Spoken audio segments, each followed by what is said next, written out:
So, hi guys! Welcome back again sa aking YouTube channel. And ngayon, mag-solve ulit tayo ng decision analysis with revised probabilities naman. So, yung last video is conditional probabilities. Ngayon is revised probabilities. So, ito yung example. So, Ivy, the business analyst for Greentech Solar, was able to determine the conditional probabilities if a survey was conducted on the market. If the market is successful, 85% probability that the survey results will be positive. 15% probability that the survey results negative. If the market is a failure, 25% probability that the survey will be positive, and 75% probability that the survey results will be negative. The prior probability is 60% that the market is successful and 40% that the market is failure. So,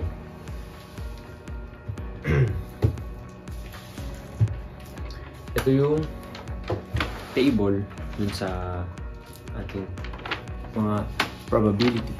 So, meron tayong positive na 0.85 or 85% na successful, negative na 0.15 pag successful, and failure na 0.25 and 0.75 failure kapag negative.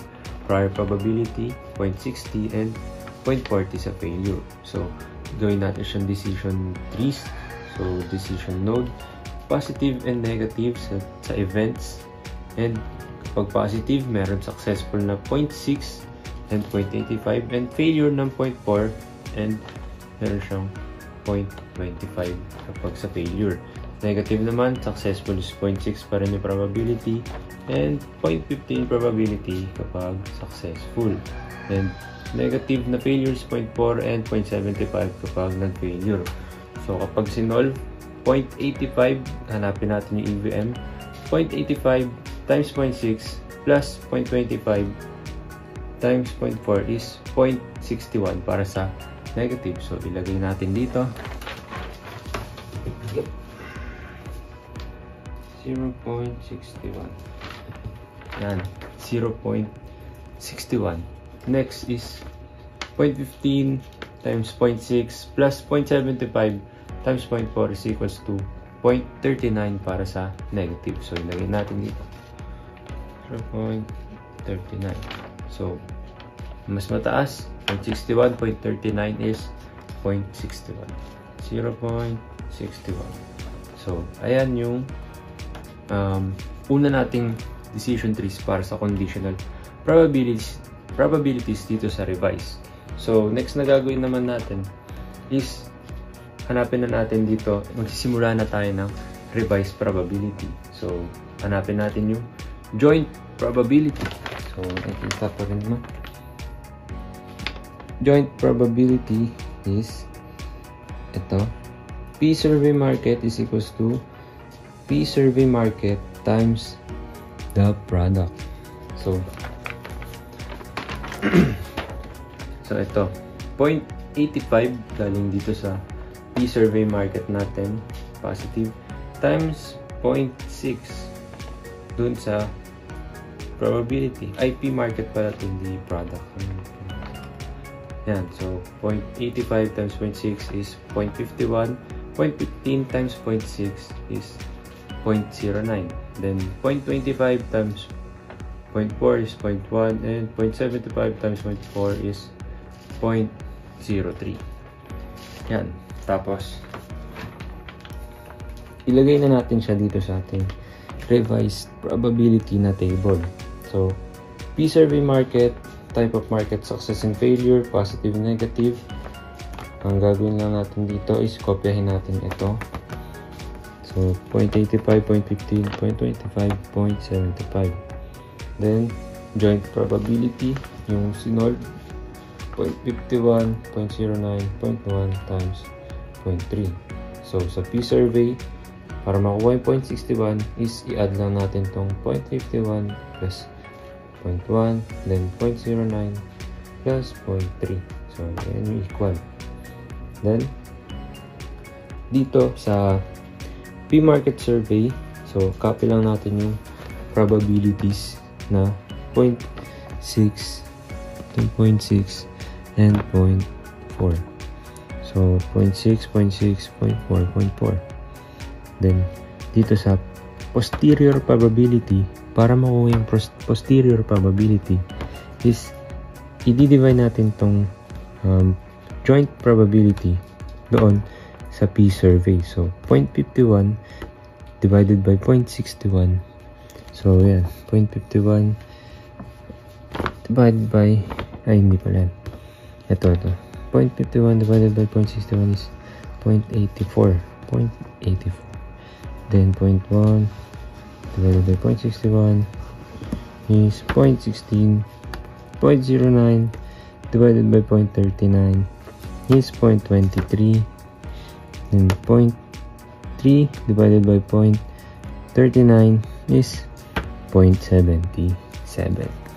So, yung question natin kanina na sasagutin natin is, what is the probability that the market is successful given a positive survey?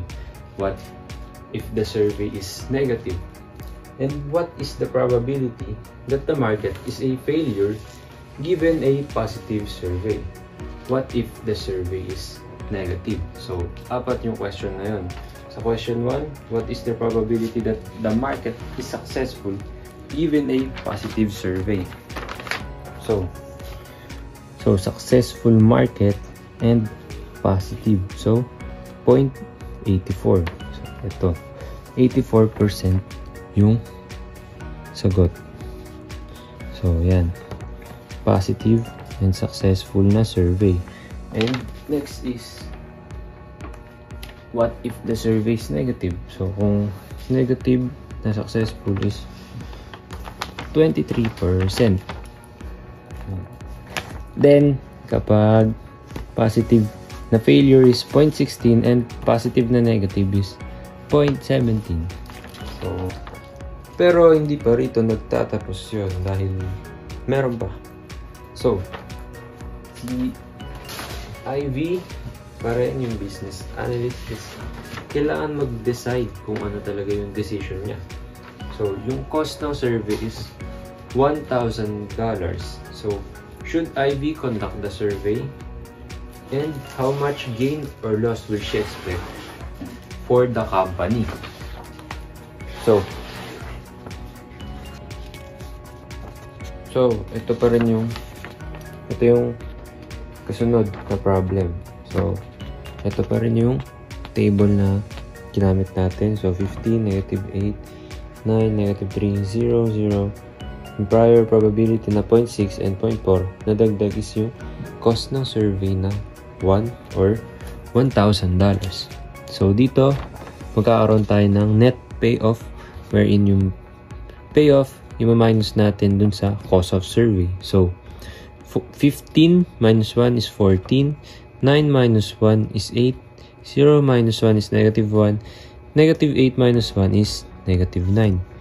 Negative 3 minus negative 1 is negative 4, and 0 minus 1 is negative 1.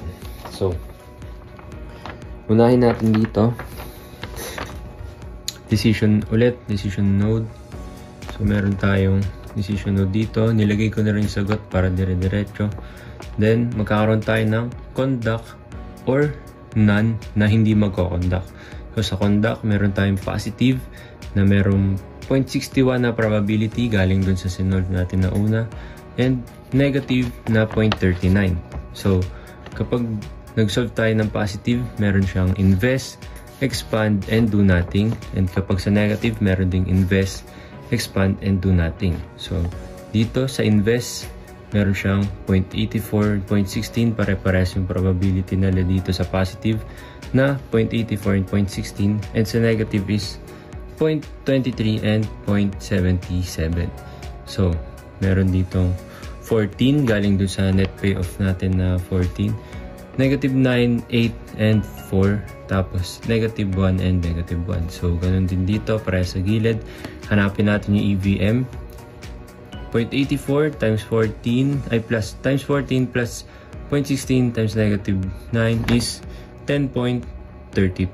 So, ganun din dito. 0.84 times 8 plus 0.16 times negative 4 is 6.08. Then, 0.84 times negative 1 plus 0.16 times negative 1 is negative 0.92. Hanapin natin yung max dito sa tatlo, which is yung 0.32. So, lagay natin dito sa positive is 0.32. Then, dito naman para sa negative, sa invest is 0.23 times 0.14 plus 0.77 times negative 9 is equals to negative 3.71. Then, sa expand, 0.23 times 8 plus 0.77 times negative 4 is negative 1.24. Then, so do nothing.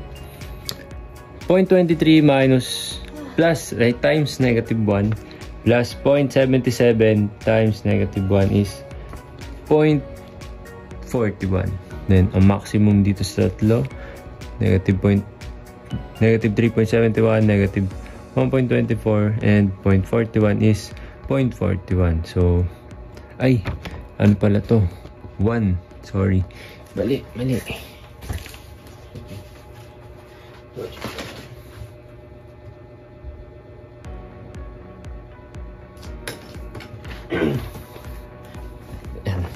palitan. Ayan. 1 yun, sorry. Negative 1. Rather, negative 1. So, again, negative 1, negative 1.24, and negative 3.71. Ang maximum is negative 1. So, lagay natin dito sa negative is negative 1.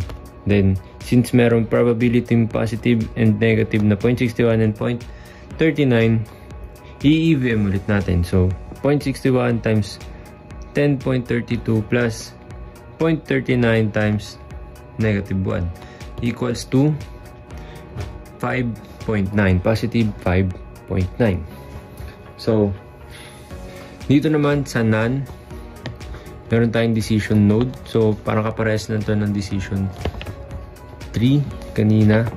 Then, meron tayo ditong invest, expand, and do nothing. Sa do nothing, 0 pa rin. Nag-end na agad siya dahil 0 times 0 is 0. Then, dito meron tayong success na 0.6 times 15 plus 0.4 times negative 8 is 5.8.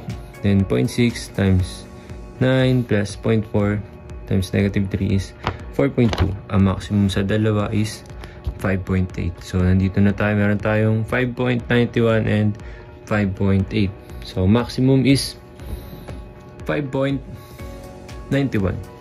So, ayan yung gagamitin natin na meron tayong 5,910 expected gain if survey is conducted. So, ang expected value of sample information is dito survey conduct in the 5.91, 5.1, and cost kapag nag-conduct ng survey is 1 and kapag hindi is 0. So 5.91 plus 1 is 6.91, 5.8 plus 0 is 5.8. So minus natin 6.91 minus 5.8 is ang expected value of sample information or EVSI is 1.11 or 1,110. So ang magiging decision natin or conclusion is IV should conduct the survey and expect a gain of $5,910 for the company. Either the result is positive or negative, she should invest in new technology. The expected value of sample information is $1,110 compared to the cost of only $1,000 of the survey. So the survey should be conducted. And that's all for the decision analysis for with revised probability. Thank you.